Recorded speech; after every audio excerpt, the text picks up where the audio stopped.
Hello, fellow creative freelancers and solopreneurs. Welcome to the conversation about content. So, you may not believe that you create content, or maybe you are one of those creatives that is producing a lot of different content. But let me first of all start out by helping you get present to what do I mean by content. Anytime you write a blog, anytime you create a video, or even when you're completing a project or you're working on portfolio building exercises, or maybe you've had a really great conversation, or whatever things that you are posting on social media, that you're sharing on your blog, that you're adding to your website, even sometimes your website can be content. And what happens for us is that if you're like me, you spend a ton of time thinking about what it is you're going to do, what it is you're going to create, what you're going to write, what kind of project you're going to work on. And then you spend a bunch of time designing what that's going to look like, setting it up, creating it, developing it. And all of that stuff happens kind of behind the scenes. All of that stuff isn't something that necessarily gets to be shared with the world. So it's a time of our creative entrepreneurship when we are really isolated often in the creative process where we're building this content.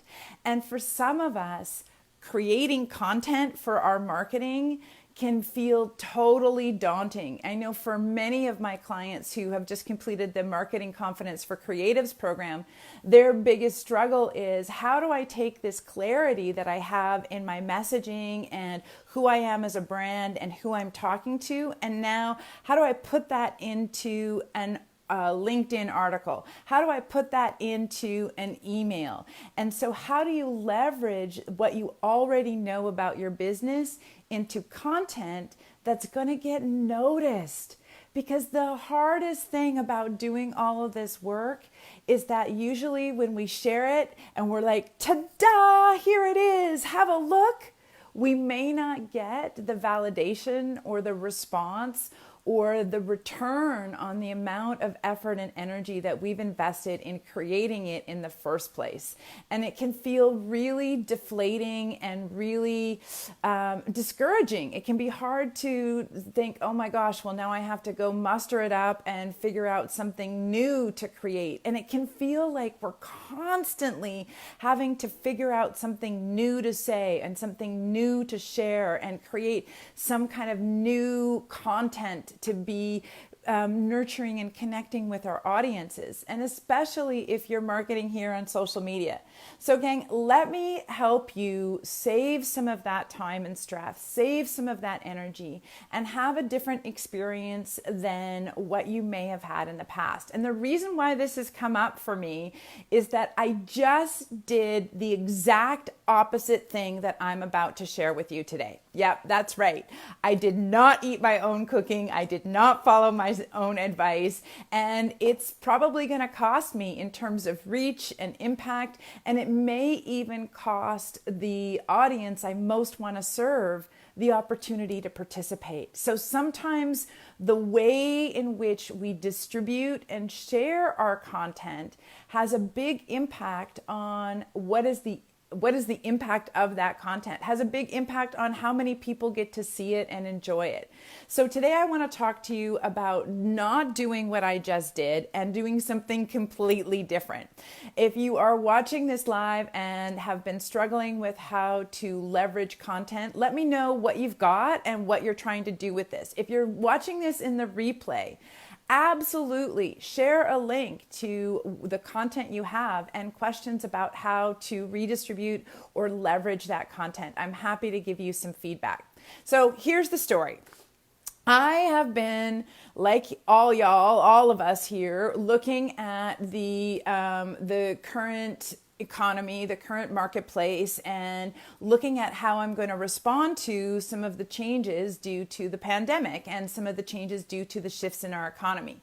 And I've been working hard and thinking about ways that I can serve and support the creative entrepreneurial community, about what kinds of information or learning or training or skills you guys might need to know or to be able to be responding yourselves. And so I've been doing all this planning and ideating and designing. And then I did all this scheduling, and I wrestled things into the schedule and figured out the timing of them and made decisions about when is the best time to reach people. And then I created the actual events, the free events that are available to connect with you guys and to deliver this training and this content to you.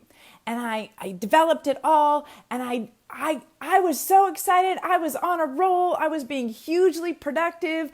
And if you are struggling with productivity, go check out last week's Coaching for Creatives live broadcast recording, where I talk about the actions that actually matter. I was taking all kinds of actions, and I just was so excited to share all of these opportunities with you that I completely spammed Facebook. Yeah, I totally spammed Facebook. I posted all of my free live events from now until the end of December, all at once, all on the same day. They're all there. They're all in your face every time you go to look at them. Now, this isn't helpful. This isn't helpful for you guys as an audience. It gives you too many options to look at. It's all at once, all on the same day. So if you missed it that day, you may not get the announcements. And overall, it saturated all of my messaging on one single day instead of giving the message of, hey, by the way, this is happening this week, or hey, next week there's an opportunity for you. Instead, I just bleh and put it all out there because I was so eager to share it with you and so excited to get some feedback and some validation and some sense of there was a reason why I did all of that work. And guess what, gang? It didn't work. It's not effective. So what can you do differently? And this came up today in one of the programs that I have called the Business Accelerator Mastermind, where we have an Ask Aura Anything session. And one of the participants brought a LinkedIn article that she had written. And we were able to use that to demonstrate how you can take one article and you can break it down into multiple different posts that point back to the article.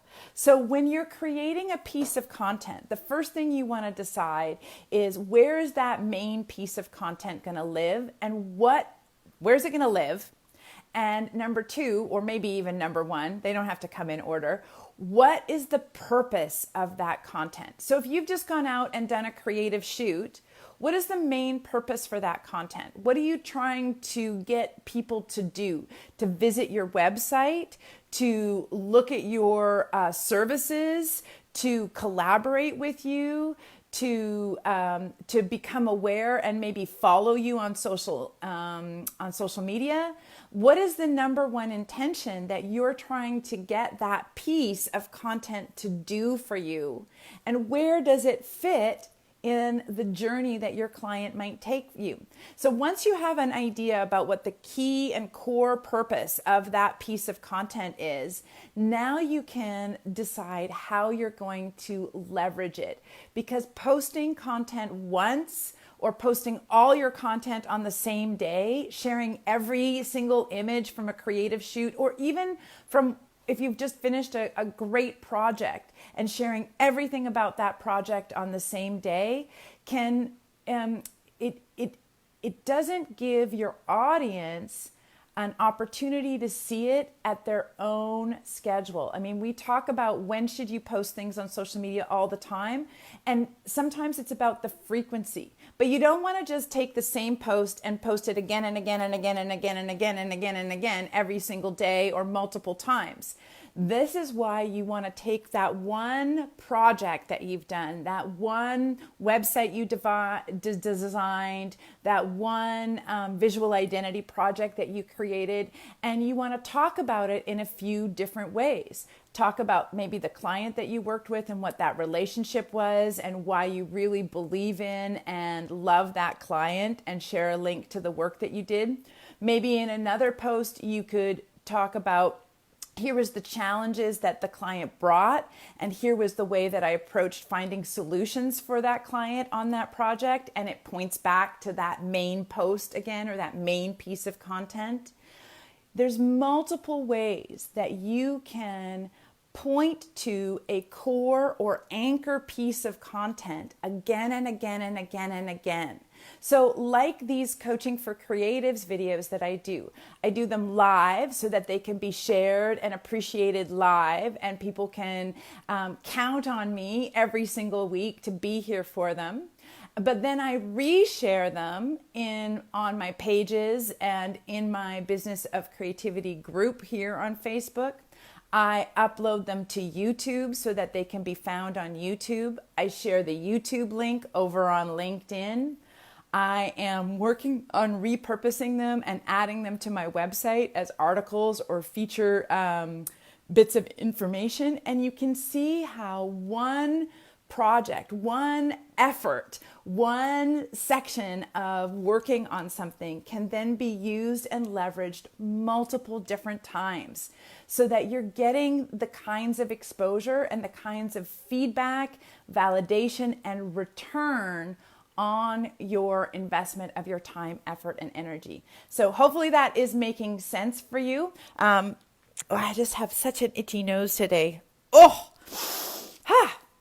If you do have questions about that, please drop it in the comments. I'm happy to answer it. The next thing that you might want to consider is, what are you doing before you create that content? So before you even start working on a mini session or a collaborative project or creating something to share with the world, I recommend that you take a few steps back and you really look at, what is that piece going to do to help you convert a client or move someone through that whole buyer's journey of getting to know you, getting to like you, getting to trust you, and then finally buying from you. Where will that piece of content that you're creating fit within that journey to be able to get you the best possible return on your investment of your time, effort, and energy? So gang, do not do what I did. Do not spam the world with everything all at once. Even consider, if you're going to be posting on Instagram, maybe you just got a professional photo shoot by someone, or you've got a whole bunch of images all on the same theme. You don't have to share them all in one single post. You can spread them out. You can come back to that theme again and again and have all of those pieces to share individually. So I'm recommending that you consider smaller pieces from a bigger chunk, anchoring that bigger chunk somewhere on your website or your own platform that you own, having it as an anchor piece of content and as an intentional strategic part of your overall marketing plan. If any of that feels confusing or overwhelming, or you just need to have someone look at your content, I am happy to do that with you. Please use the link that I'm going to share in the comments to book a free strategy call with me so that I can help you make the most out of your marketing. Thanks so much for joining me, gang. I am Aura McKay. I am the founder of Business of Creativity. This is Coaching for Creatives. It is live every week, every Tuesday at 2 p.m. Pacific, and I hope to see you here next week. Thanks for joining me.